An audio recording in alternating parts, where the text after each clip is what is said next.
Paulo Dybala to Man United and Romelu Lukaku going in the other direction to Juventus. It still sounds like I'm making this up, like I'm playing Football Manager, but this could legitimately be happening. I mean, United fans are pretty excited about this, and I can't blame them because Dybala's sensational and so much better suited to United. But what is the full story here? Where has this come from over the last 4 or 5 days out of nowhere?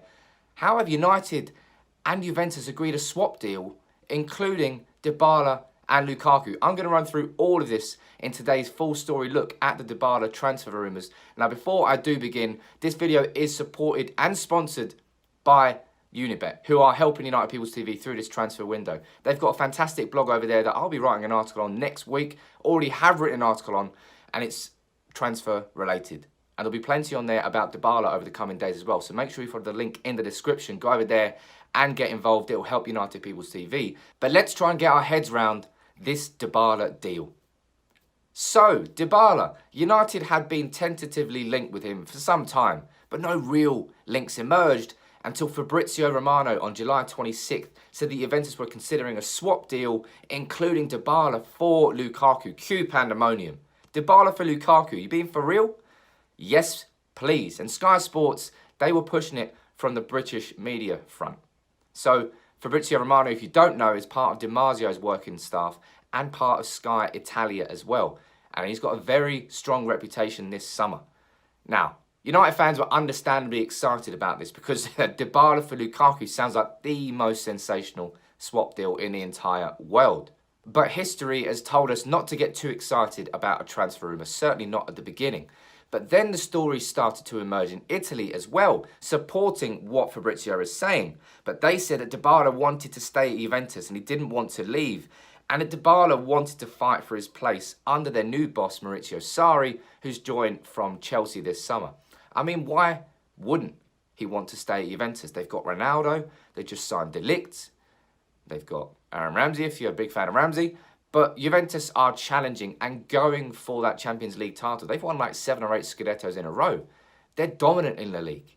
It's the Champions League they want. So ambition-wise, it's more than understandable that he would want to stay at Juventus. But when new managers come in, certain players get pushed to the sideline. And Dybala didn't have the best of seasons last year with Juventus. And the stories are suggesting that he is not part of Sarri's plans. And that is what has been giving this story legs. And why some were considering it legitimate. Now, Fabrizio Romano, as I said, has been leading from the front with this story. If you've seen it reported in Sky Sports in England, it's because Fabrizio Romano said it first. And he has been leading from the front. Now, as I said, everybody got excited at the original rumours. Then the stories emerged in Italy. And then the story sort of exploded in the next 24 hours. Dybala's agent flew into London to start talks with United and excitement grew, and Romano reported again that Dybala didn't want to leave, but crucially that Juventus' directors were ready to sell him, and that's why he was considering other offers. It was at this point where United fans were considering this to be legitimate. Prior to it, just looked like hot air. United trying to force Inter Milan's hand by fabricating interest from Juventus. But that's not the case here, because the British press then started to pick it up. The BBC, Simon Stone. It looked like United as a club were briefing the British press that the interest was real. So we've got Sky Italy, we've got Sky Sports, we've got the British press, we've got Fabrizio Romano, everybody saying the same thing. United really were aggressively going for Dybala. Then soon after United's game against Kristiansund, it all got a little bit giddy after reports emerged that United had agreed a deal in principle with Juventus for Dybala and Lukaku. They were saying that Lukaku was happy with the move, that United were happy with him joining, and it all hinged on what Dybala wanted to do. Because if he didn't want to leave Juventus and Sarri wasn't going to force him out, Dybala wasn't going to force a move. And then Fabrizio Romano came in with a lot more details on the situation. He said Lukaku had an agreement with Inter for 2 months, but the whole hold-up had been the fee. Would explain Lukaku's lack of involvement in the pre-season. Said that Dybala would leave if Sarri told him he wasn't in his plans and that he actually wanted to become one of the top earners at United. I mean, Christ, how do you get your head around everything that's happened in the last 5 days?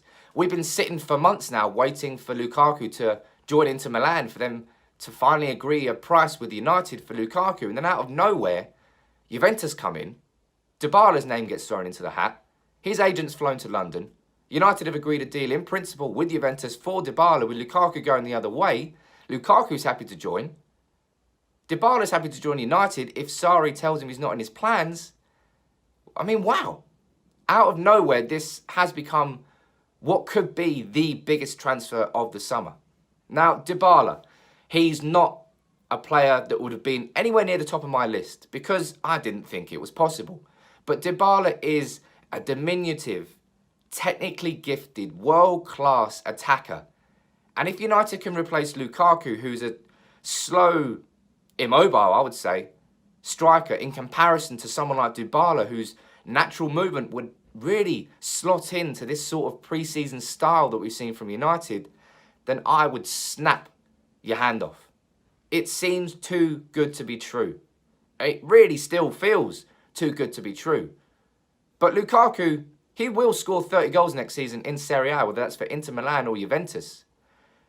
And maybe all of this still is just hot air and United forcing Inter's hand, and that he will eventually just join Inter, as we all expected. But maybe, just maybe, Lukaku will be joining Juventus, Paulo Dybala will be joining United, and our attacking options next year are going to include Martial, Rashford, Dybala, James, Lingard. That's an exciting set of players. Throw Mason Greenwood into the mix as well.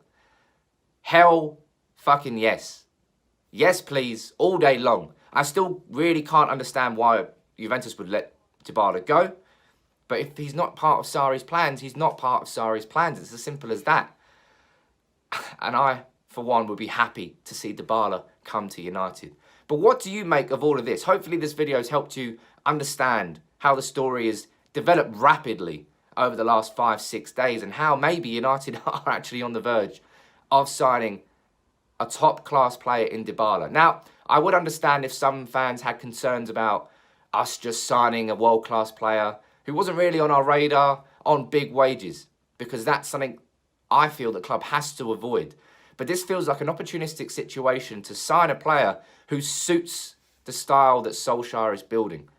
It's not like bringing Di Maria in under Van Gaal, who didn't encourage dribbling, to sign one of the best dribblers in the world. It was always at loggerheads. Whereas Dybala and Solskjaer, it feels like their football matches each other. That's why I'm excited. But it's clear that United are in for Dybala, that Juventus are interested in a Dybala and Lukaku swap. And if reports are correct, that deal has already been agreed in principle and we're just waiting on what Dybala wants to do. Once we hear that, maybe we'll even get a confirmation from the club. But let me know what you think about this. Dybala to United, do you think it will be a good match? Or is it another marquee signing that we shouldn't be doing?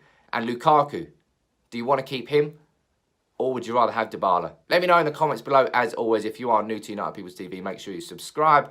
Until next time, take it easy.